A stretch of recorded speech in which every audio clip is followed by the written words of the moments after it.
Welcome everyone to today's Fearless Conversations gathering.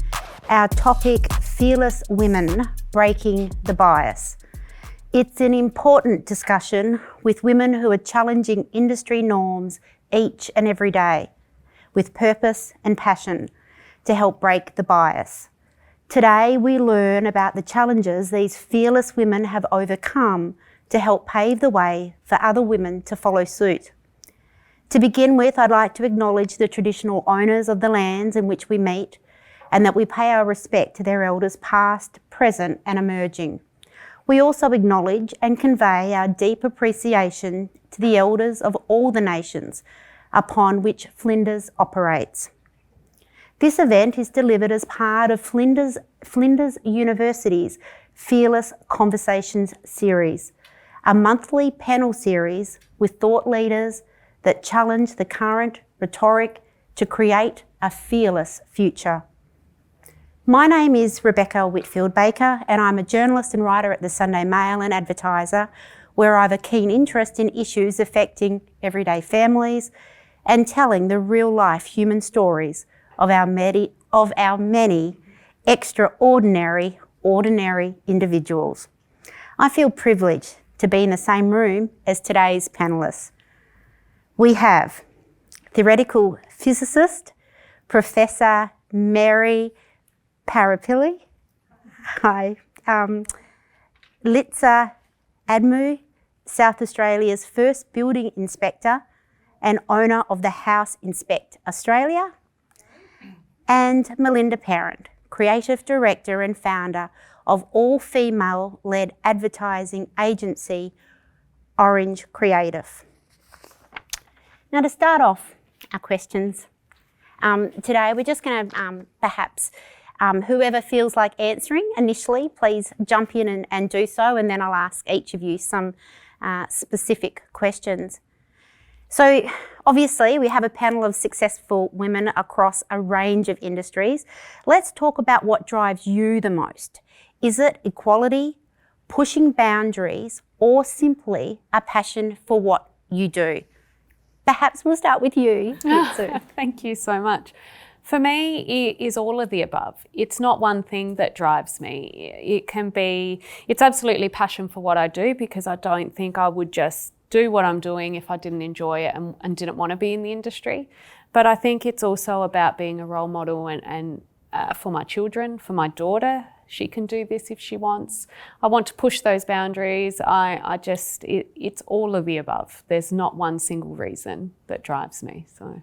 And what about you, Melinda? Do you feel definitely a mix? I think to get into the creative industries in the first place, you have to have a passion for art, design, photography, but also there is, in my industry, there's very few females sort of at the senior levels. So globally, there's only 1% of founders that are female, and 11% globally are creative directors, so we're a minority. So that's also been pushing me to succeed, can keep succeeding, and also being a role model for those coming up, that you can do it, you've just got to keep at it. And I guess where does that drive come from though, to keep pushing and to keep wanting? I think being a woman in advertising, and we are a minority, there's the pressure there to keep going, to prove that you can do it on your own, that you are a female in business, that you've started on your own, and you're up against a lot of men in advertising, which have always been there. It's one of the worst sort of gender gaps in the industry globally. So everything you see on Mad Men is kind of true. So I've had, as soon as I started off in my business 20 years ago, I did work for someone for 3 years. And as soon as I went out on my own, he tried to sue me for taking his clients. Of course I didn't, but when you advertise that someone's left, they came direct to me. And so that kind of got me going. And then later in my career, I lost 80% of my business to an all-male agency coming into a client I'd had for 12 years, which was a new male team. So I basically had to start again. So it puts the fire in your belly to keep going and not being quashed. Just on that, before we move on, I believe you have all female. Yes. in your business now. Yeah. So was that a conscious thing to have all females, or how did that I think evolve? it's just a different way of thinking, and I think also since 89% of creative teams globally are men, 89% of women make this consumer decision making. So I think we have a better sort of almost unsaid ingenuity when we come to marketing that men don't actually understand. Nothing to do with men at all, but it has been proved that women can instinctively have this sort of unconscious competence to marketing. And do people react a particular way when they learn that you are all female? No, and I think also coming into the industry when I did, it was very heavily print oriented, so they never ever expected you to be able to go to a print press and change the grades and up the magenta, and so I learned how to do all of that so I could go in and do my press checks. And so yeah, it's kind of, I don't know, I just wanted to do it. I was interested in doing it, and we could all do it. And at the time, all photographers, when I started out, were generally male. Media houses were male. Advertising agencies were male. So I thought, we can do this. And now we can code, you know. So yeah, it's I will come back to, I guess, some of your experience in a little bit. Maria, what about you? What is it that drives you most? I would say equality, because the women are still underrepresented in STEM, particularly in physics. So if you are looking at the number, Melinda gave you some statistics, it is almost the same, I would say, because you know, when you are looking at the number, you can see the percent of female in Australian STEM education is only 35. And when you are going to the university level, the gender gap becomes bigger and it stands at 28%. When we are thinking about physics, the gap becomes bigger and bigger and it stands below 20%. Because only small number of girls are taking up physics, and of course, you know, many females could have a career in physics, but they are dropping out from uni or from schools. So the problem is that there is a leaky pipeline, and we need to step in and we need to patch that pipeline. So in order to do that, you know, you need to implement evidence-based interventions. That's what I'm doing because I'm passionate about teaching. And as an educator, I think I can increase, you know, the number of females studying STEM courses. Because when I'm walking to a lecture theater, for example, physics for engineering lecture theater, there is only a handful of female compared to hundreds of male students.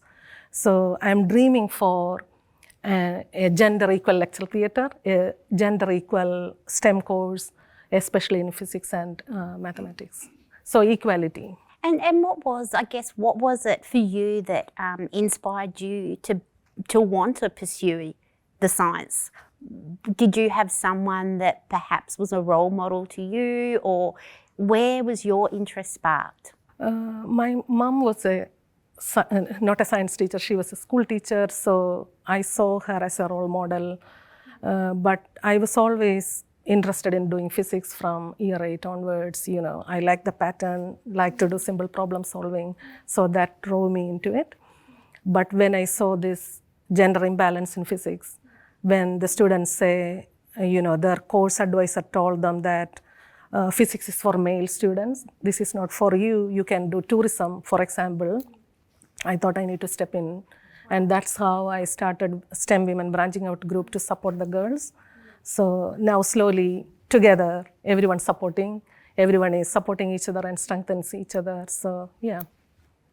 And I guess then, you know, you're talking about, I guess, one of the things that inspired you and motivated you perhaps more down that education role and to perhaps inspire other young people. You know, when we talk about pushing the boundaries, it means different things for different people. What are some of the boundaries you've had to push or just step over to get where you are in your life and career? Is that for me? Perhaps, yeah, if you just follow on from what you were telling us. Because I got married at 22, while I was doing my master's in physics. Then coming to Australia 24 years back, you know, new country, I started doing my PhD when my daughter started school. So many people actually discouraged me, saying that, oh, you are going to do a PhD in theoretical particle physics. It would be hard. You may have forgotten your physics. You may not do your family responsibilities, for example. And many people discouraged me. But I think you have to believe in yourself and push that boundary to do that. But at the end of the day, I did PhD in physics. Sometimes when you're discouraged, it makes you work harder. That's right. Yeah. Then you have to prove yourself. Absolutely. Litsa, you went into an industry, the building industry, which, even today, I imagine is so male dominated. So when, I guess, initially, what was it that drew you to the industry? You're the first female building inspector in South Australia. Given we're now in 2022, how do you react to being the first? And shouldn't women in this industry be the norm by now? Going back to some basic statistics, there's only 12% of women in construction. And on the ground, that's an even smaller percentage. It drops down to like 3-4%.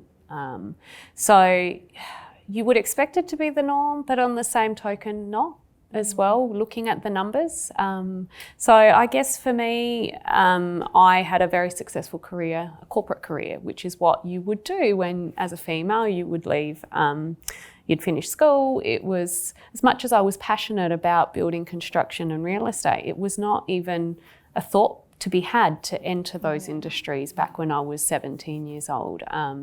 So it's been, for me, I mean, I had my mum and my dad are both trade backgrounds, so I've had it around me and I've enjoyed it and loved it. I just never saw how I could get into it. And so fast forward 15 years later, a few degrees, a successful corporate career, still feeling miserable, is when I decided to work out how I was going to get into this industry. And for me, it was a natural progression because it was a thing that, well, my husband had his business doing this, so I just joined him. And I didn't just want to join him doing the admin side of it. I wanted to join him on the ground. I wanted to be out of the office. I wanted to be doing what I enjoy and having that, fulfilling that personal need. And it was only by coincidence when I tried to reach out to other female building inspectors that I realised there wasn't any. And it wasn't until a few months into doing it. And of course my career transition involved upskilling and studying again and getting my builder's licence, even though it's an unregulated industry. So should it be in 2022, should it be the norm? Well, probably not. So it might be in the next generation, and that's what we're here today to do. That's what our purpose is education, breaking the bias and just letting women know it's okay. If that's what you want to do, you've got to work hard at anything you do to succeed. It's not like it's going to be less hard to jump in. It's, and I just think got to do it. You mentioned earlier before we came in here, I guess, barriers and your perception of or how you've dealt with barriers throughout your career. So for me, it was a barrier from 17 years old when I thought I was my own barrier. My own mindset was saying you can't go have a career in building and construction because, that's not really an academic career or a logical career for you as a female. So there was barriers from early on. And for me to be able to do what I'm doing today, the biggest mindset I needed to shift was my own. And it wasn't a difficult thing to do because I was passionate. So for me, failure wasn't an option. I didn't want to go back to my other career. As much as I enjoyed being academic, I still went back and studied and got my building and construction qualifications to formalise what I wanted to do, but also to then overcome the barrier I knew that was coming, that people will question me. What is your background in building? And that gets asked, believe it or not, quite a bit. I know that our team and my partner don't get asked. I have been.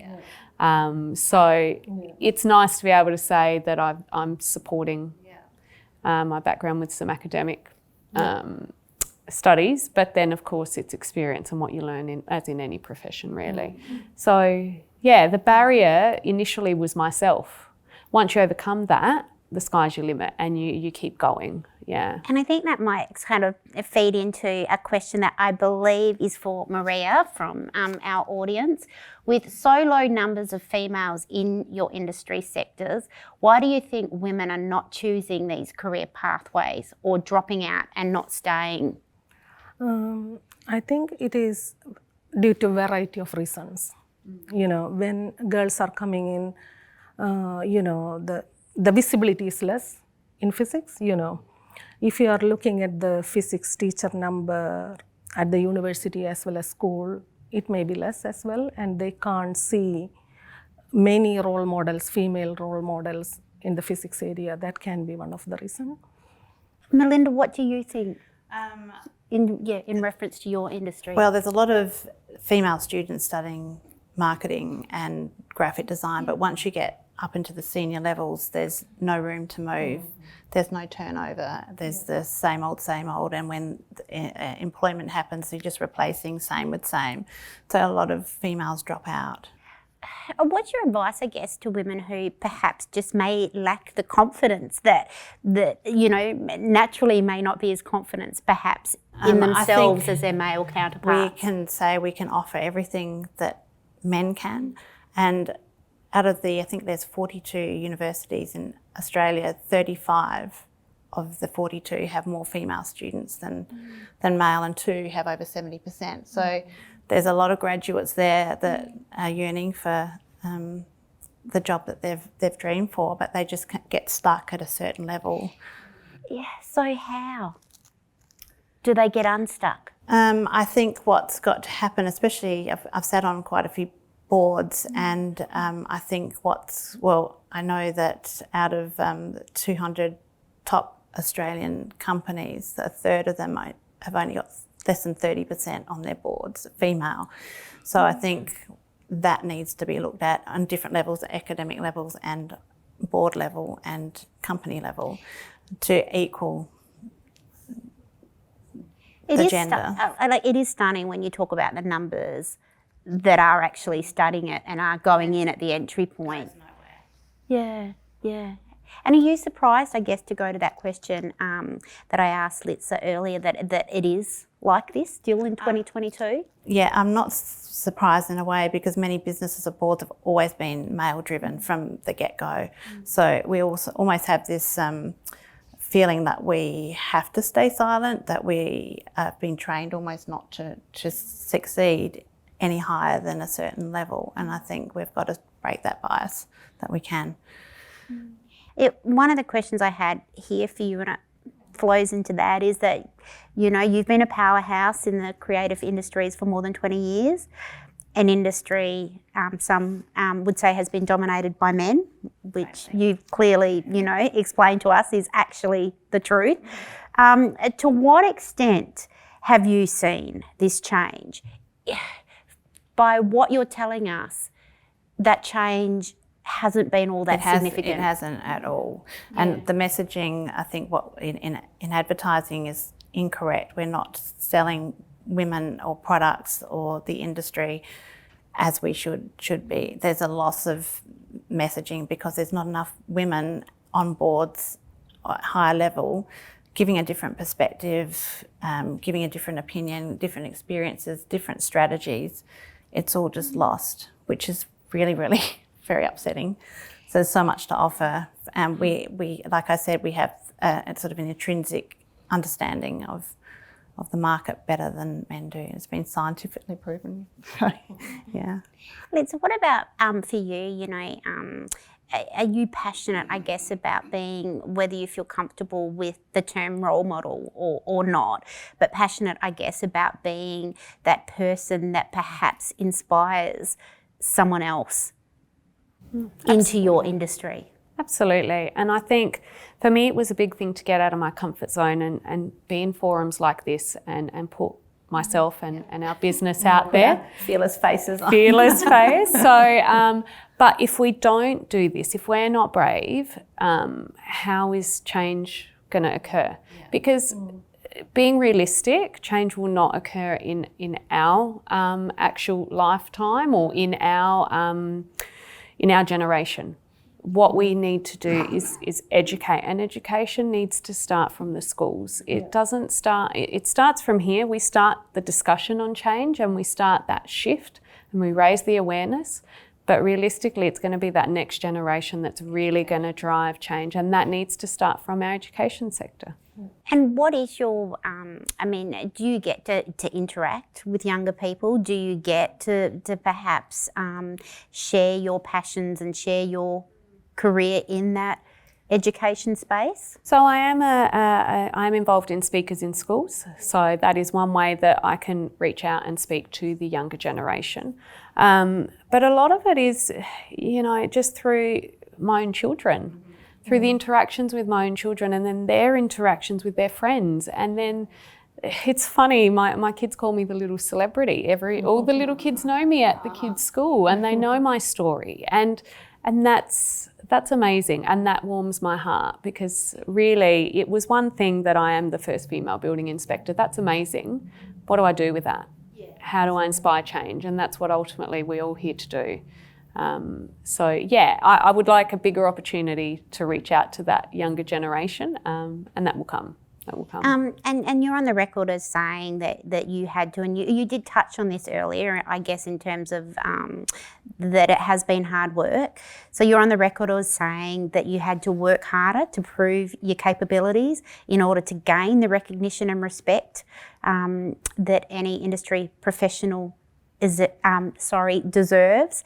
Can you expand on the how and why of that? And I guess, you mentioned before that your partner and others in the business don't get questioned, even now with your, accolades. And a great example was I was on site doing a building inspection, and there was a gentleman there, an older gentleman, doing some tiling. And the tiling was defective. It was chipped. So you wouldn't want your brand new house, you don't want to walk in and have chipped tiles in your ensuite. And so we've got our little stickers that we put markers to identify so that can get rectified. And the tiler just came into the bathroom completely in my face. What do you know? You're a woman. You've not been in the building industry. Why are you picking on my work? And it's like, because there's chipped tiles, sir. And it's like, no, that's fine. You're allowed to have that. And it's like, well, actually, no.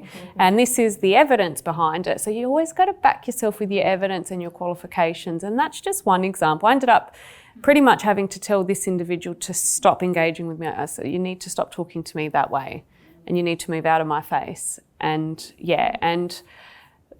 I've learned to be very assertive, but I'm very proud of myself because I was not very assertive before I came into this industry. And that's, once I guess though you earn that respect, it's phenomenal. It's phenomenal. Like the amount of support I have from men and women in my industry is huge. So yes, I've been challenged, but really all that did was just make me work harder to stay in the industry, because that's the biggest issue. We might have women entering the industry, a whole 12% of them in different forms, but then there's attrition that the women don't stay. See, I find it really inspiring, I guess, even in terms of that assertiveness, because, many of us aren't naturally No, you're not. assertive, and I think that that's really inspiring that you stuck it out, I guess. Yeah. It's empowering though. It's not actually disempowering. It's actually very empowering, because you know your work, you know what you're doing. So whether I was in a female oriented industry or a male oriented, it doesn't matter. It's for me, it's all about skill set based recruitment. Whether you're male or female is irrelevant. It's about recruiting people to their skill set, to their passion, to do a job. And as you're talking there, Litsa, it makes me also think of something that you said about blocking out negative noise earlier. And I feel like that really fits in with that too. How have you been able to? Got to work smart, and if you don't agree with what someone's saying, fine, but find a compromise. I'm not very good at conflict. So you just got to work smarter, firm but fair, and come up with a compromise each time. So I just really liked that, how you described it as blocking out negative noise. When I first started out and was designing, if it didn't go a certain way, I'd get quite upset and think it has to work for this reason. But now you think, no, we'll just compromise, do it one way, do another, show the difference, just so you can get the best product for your client. It seems to be that theme keeps coming up. You know, and probably something I struggle with a bit myself is in that believing in yourself and backing yourself. And now, look, we have got another question from the wonderful audience. This one says, as a woman architect and urban designer, I have been extremely lucky to have worked in supportive workplaces and never felt the glass ceiling. Bias came from younger generations. It's interesting. Is it systematic programming of young minds in our education and media that the best architects, designers, creatives are usually men? So that is the first part of the question. Yeah, I would absolutely agree. It's a stereotype, and that's why earlier I mentioned, in order to actually have change, it has to start from our education sector. We need to break down those stereotypes. We need to change the perception that there's jobs that only men should be doing or only women should be doing. It's again going back to that skill set based recruitment, that passion and drive. I'm not surprised that it was from an actual younger generation, because there's so much social media out there, and there's the social media I was going absolutely. to So there's this portrayal of the perfect image, whether it's the perfect successful woman or the perfect teenager or the perfect body. There's all this, I guess, stereotype reinforced in social media that our kids access, our children access from a much younger age now. Yeah, it is an interesting concept and idea, isn't it? When you would think we would have moved on from that, whereas in some ways, can't move on. Not in all. You know, and now, sorry, the same audience member also said, is there a further invisible bias towards women of certain age, colour and ethnicity? Ethnicity. Thank you, yes. And how do we combat this?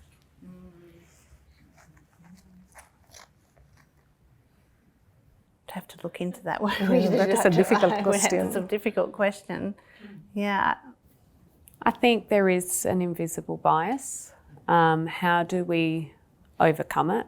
I'm a firm believer in education and advocacy. It really comes down to that, because that is what shapes our future, is what we're taught. Absolutely. And then, of course, we have to, obviously, the parents, the grandparents, the peers around children influence things like that. So mindsets do need to shift across the board, but it's going to take time. It's been instilled for years. So. And it's interesting because one of the original questions that we had to chat about was kind of sort of similar to that. Even when celebrating success, gender seems to be highlighted. For example, a successful businesswoman or leader, why does gender still come up? Should we as a society not have moved past this by now? Why does it seem so difficult to achieve equality? Yeah, because, Yeah, we're also almost apologetic for achieving. I know in my industry, it's just you get to a certain level, you achieve a certain campaign, you get out there, it's a success, and then I will get questions with, it's your business, so have you got a partner, or did someone set you up, or did your parents fund this initially? You've been on your own for that many years. So you kind of say, yes, I did start it on my own, and it was hard work, and I did apply the 10,000 hour rule, and I have worked hard to get where I am. And I am female, so. And I also think the reason the gender is coming into, when you are explaining female scientist, female professor, etc., because there is a problem. I never hear people saying that I went to a female dentist or my female GP told me this. I am not hearing that because the people know that the balance is there and they don't care because they know that. So the gender issues come when there is an imbalance and we need to fix that. And I don't think that's necessarily a bad thing, saying, you know, as you mentioned earlier, the first female building inspector in SA. How are we going to raise awareness if we don't actually celebrate and say that on the flip side? So I think there is, sometimes you do need to celebrate that and showcase that and highlight that. Because as you said, there is an imbalance there. Yeah, that is needs to why. be said. Yeah. So it's... And at no point it's trying to put men down. No, I think this is where sometimes the argument goes a bit skew-if because it's got not... nothing to do with, you know, putting men down or not them not being good at what they do. For my journey, some of my biggest supporters are men in what I do. I wouldn't be where I am today without the great men in my life supporting me to be here. So that has to be said as well. I think the crux of it is highlighting these amazing accomplishments and celebrating them. And I think social media's got a big part to play as well with It's a challenge, isn't it? Yeah. It's, Melinda, I think too, you kind of talked about, I guess, even when you've had this amazingly successful campaign, that sometimes there's that little bit of negativity at the end of it, you know, pulling it down. Can women really have a successful career, family and social life? And do these expectations put pressure on women who are struggling to have it all? Look, I can't say it's not hard. But it just makes you work harder, and I think you strive harder, and then you've got to almost, dare I say it, prove yourself all over again. And I've got one son, Willem. I was very lucky to have him, and I decided to move home because I didn't want to miss a minute, and I hope I'm not going to cry. So in the 5 years I was home, they were the most successful years of my career. Everybody just worked with me, everybody came home, we had a dedicated studio, and you don't miss out on the school drop-offs because you make them happen, and you do still have them when they're sick and on holidays. And you do still do volunteering at school because you want anything done, ask somebody busy. And you don't miss out, you just make it happen. And in many ways it was even more enriching for me. He's seen the journey and he respects what I do, and it's been an all-female team, and he has been amongst that team and had his favourites. And nobody's really worked for me for less than 7 years, so I try and nurture. I bring in fresh from uni a lot. I've mentored and trained with no skill, well, not any skills, but no experience, industry experience, and that's something I do to give back. So even things down to how to write emails and how to talk to people, quotes, invoicing, just starting from the ground up. And it seems to me to speak to that need to, you know, so you created that, I guess, for yourself, that environment where you could.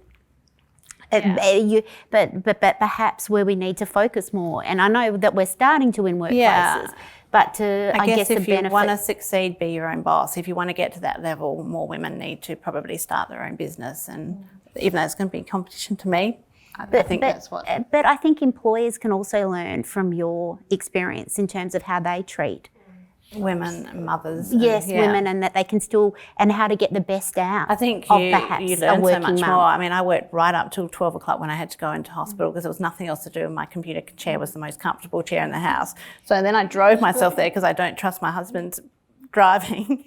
So then I had baby, and I came home and worked, and we just worked it out. So I think when you're driven, you have to have that passion, and it just works, and you just take everybody along, hopefully, for a happy, successful ride, and they can celebrate your success as well. My husband's my biggest supporter, but he also will tell me, no, that's not right. You can't do that. You need to have that. We are seeing enough change in terms of, I guess, within industry and at looking at how, and perhaps even on the back of the pandemic, how we better balance people's lives. The pandemic's definitely put a very different angle on how I've managed my business. It's a lot more digital now. There's a lot more flexibility. I've had 2 of my staff with COVID badly, so you just got to work around it. But I think working mothers are very flexible. They're used to adapting and facing fears. Yeah, daily. Daily. But I also think off that, I think success looks differently to different people. Yeah. You don't necessarily need to be that Instagram-worthy, No. successful mother. Exactly, I agree. If that's not what you want. Just surviving in the industry, Yeah. paying your mortgage and producing Exactly. creative that you're happy with, that's your client's happy with, that's enough for me. Absolutely. I love that you have, added that insight too. Here we've got a question from Lynn, and she says, do you foresee a time when we'll no longer need to have conversations like this, when equality across the board will be the norm? Well, I know that in the UK, the States, and also Scandinavia, now you have to have equal boards because they've seen there's better governance, there's better corporate success. So that is happening. So whether it happens in Australia, I don't know, but yeah. What about in the science? I know, because we hear a lot about STEM and science and girls, I guess, encouraging girls into... Yeah, so I will go back to what Lisa said before, education is the powerful tool, So I think it is important to educating girls about the possibilities in STEM and STEM careers is very, very important. That is also one of the reasons I am focusing, besides my normal role at the university, we are focusing on year 9 girls and supporting them because otherwise they don't see these wonderful careers. So through STEM Enrichment Academy, this is mainly for year 9 girls and their teachers. What we are doing is that we are providing enrichment and allowing students to perform science. By performing science, they can see, the creativity and the wonder in physics, and they are naturally, joining that stream. For example, when I started the STEM Enrichment Academy as a part of federal government funding, our goal was only to enrich 140 girls. And to be honest, the teacher buy-in was very good in South Australia. And this number far exceeded to 541 year 9 girls. This is very good. And from the 2019 STEM enrichment program, what we have seen is that 93% of that girls are taking, physics and spec maths and mathematics in year 11 and year 12. So we are making a difference, but in order to make that difference, we need to build a strong pipeline, and you need to start from, young age. Yeah. Which is, again, one of our questions from the audience. You can't be what you can't see. That's right. Agree, yes. we need to celebrate female achievements. Should we focus on changing past perceptions Correct, yes. with males and parents? Yeah. And then we need diversity of thinking. We need to start at primary school. Parents influence their children's career decisions. Are you working in this area? Which I think we need to do more. Mentioned and we need to do more. Yeah. But yeah, absolutely. And also when the girls are coming to the university, the good thing is that the universities are well equipped for that, and they are seeing fresh content, fresh ideas. And of course, another good thing is that they are not being assessed by their teachers, So we are taking that pressure off, and they will get, support, and they can take experiment, and they are not being criticized when the procedure is wrong or anything like that. So, providing the space for young girls to grow in STEM is important. And look, we've got one last question from the audience, and then I want to ask you each a question to wrap up because we're running out of time. So we've got Carolyn asks, what should industry be doing to help break the bias? What could really move the dial in this area? Melinda, maybe start with you. I guess education. I know within my industry you learn graphic design, marketing, events, tourism, but then when you're out in the big wide world. You've got no idea of how to handle clients and how to build campaigns from scratch, how to manage rejection. So I think some sort of mentorship for me, which is something I'm thinking of doing, where you can teach ground level, which is not taught at universities. I don't believe it's under. I think that mentor, as Yes. you were speaking, that was what was coming to my mind. A big shock when I started. I always wanted my own business, so I worked for somebody for 3 years, and I always wanted it. I don't just wanted to do my own thing, but it was a huge shock when I had to offset printing to digital. Back then there was bromides. No one told me about any of that. And if you make a mistake in the print industry, especially, it's thousands of dollars. Yeah. So they're the sorts of things I didn't ever. So I was trying to be a sponge and absorb as much as I could when I was working, but nothing like that is it. Litsa, what about for you? So when I decided my career change, the first thing I did was look at my industry bodies, predominantly the Master Builders Association of South Australia, Housing Industry Association, and they actually have really good women's networks. So the first thing I did was join that, the National Association of Women in Construction, top 100 women. So we do have some really good industry partners and associations, and they do have some really growing women in construction networks. So it's very, very important to be involved and to back and support that. And that, I think, and that they offer really great mentoring programs as well. Get involved, and I think it's important that these associations, I guess, showcase that they've got this arm to their within the industry, and that women go and support and grow those. So I'd say that I think there's room for growth, but when we're talking, there's only 12% women in construction. I think they're doing all right with the membership they have, but it's getting involved and backing that to grow, and again that will then tie into the education piece. I think we need to be more actively involved in influencing that next generation and shifting the mind shift of the current generation. And I guess, so Maria says, so that then we don't have to say it's a female. Yeah, that's right. That's what we are hoping for. Or Yes, this amazing researcher. Natural voice and platform. Yeah. Now, because we are nearly out of time, I just was hoping that each of you could perhaps, looking back, what would you say to your 15-year-old self? And I guess I'm also thinking about that one piece of advice, or that one thing that we can take from this, that perhaps, that we could share with young people in our lives. Be brave. Don't give up. You're going to get knockbacks, but you've just got to pick yourself up, dust yourself up, and just work even harder.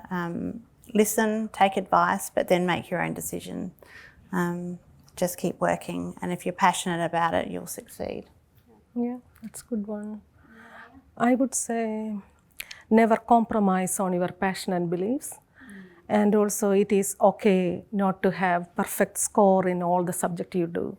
Just follow your passion, you'll be fine. Yeah. For me, it's all of the above, very much what you two ladies just said. But it's also about not seeing every challenge and hurdle you face as a negative. It's actually an opportunity to showcase, to learn, but also to show to yourself and reflect that you got this. Back yourself, follow your passion. You will succeed. If it is your true passion and you put your mind to it, you will get there in the end. Sky's the limit. So it's, again, as I said earlier, having to shift your own mindset. You make it positive. Make it a positive. In a positive. Yeah. And struggling is a good thing, not a bad thing. Exactly. You learn from your mistakes. If someone's challenging you, it's because it's an opportunity to show who you are and what you know. Lap it up and move on. Yeah.